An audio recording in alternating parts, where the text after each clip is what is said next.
नमस्कार प्यारे बच्चों, दिनांक 11 जून 2020। आओ संस्कृत सीखें। कक्षा 7, विषय संस्कृत, उप विषय है हास्य बाल कवि सम्मेलन। ये चतुर्थ पाठ है।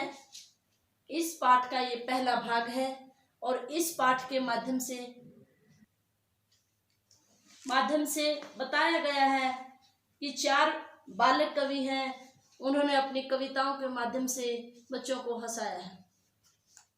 4 बालक कवि हैं। एक गजोधर है जो वेद को आधार बना करके अपनी कविता लिखता है।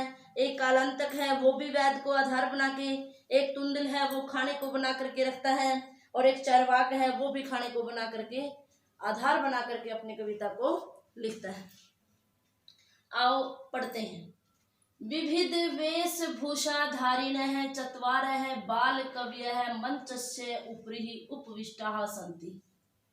विविध अनेक प्रकार की वेशभूषा धारिण है, वेशभूषा को धारण करने वाले 4 बाल कवि है। बालक कवि मंच से ऊपरी ही मंच के ऊपर उपविष्टा संति बैठे हुए हैं।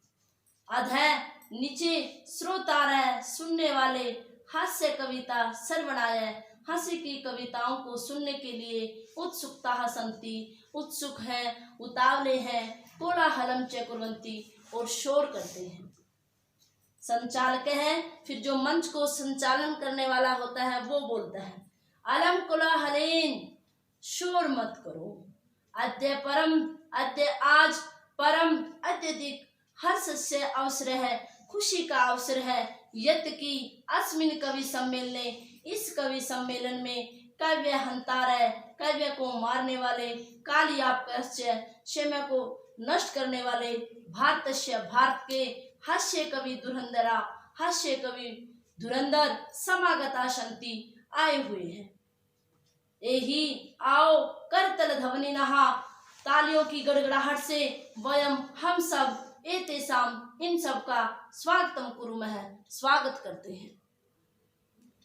गजाधर है, फिर गजधर नाम का एक कवि है, बालक कवि, वो कहता है, सर्वेभ्यो अरसिकेभ्यो नमो नमः। सभी अरसिकों यानी नीरस जनों को क्या है, नमस्कार। यानी काव्य में रुचि न रखने वाले लोगों को क्या है, नमस्कार।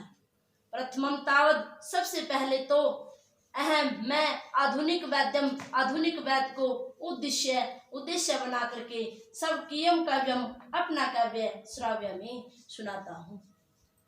वैद्यराज नमस्तुभ्यम यमराज सहोदर, यमस्तु हरति प्राणान वैद्य प्राणान धनानि च सर्वे हसन्ति। फिर वो वैद्यराज को आधार बना करके अपनी कविता सुनाता है कि हे वैद्यराज, तुम्हें क्या है, नमस्कार हो। तुम क्या है, यमराज के सगे भाई हो। यमराज तो क्या है, केवल प्राणों को हरता है, तुम धन और प्राण दोनों को हर लेते हो। ऐसा सुन करके सभी हंसते हैं। आओ इस श्लोक का अन्वय करते हैं। वैद्यराज यमराज सहोदर है, तुभ्यम नमः है, यमस्तु प्राणान च हरति, वैद है प्राणान धनानि च हरति। कि वैद्यराज, हे वैद्यराज, यमराज सहोदर है, तुम यमराज के सगे भाई हो। तुभ्यम नमः, तुम्हें नमस्कार हो। यम है तू, यमराज तो प्राणान च हरति, प्राणों को छीनता है। वैद है, और जो वैद है वो प्राणान च धनानि च हरति, प्राण और धन दोनों को छीन लेता है। कहने का भाव हमें समझ में आ गया होगा कि आधुनिक जो डॉक्टर है वो क्या करता है, इलाज करने के दौरान पैसे भी लेता है और कई बार क्या है, हमारे मरीज की जान भी चली जाती है। उसी को आधार बना करके ये बताया गया है। अगला है कालांतर। अरे वैदस्तु सर्वत्र परंतु नैते मादृशा कुशलाः जनसंख्या निवारणे।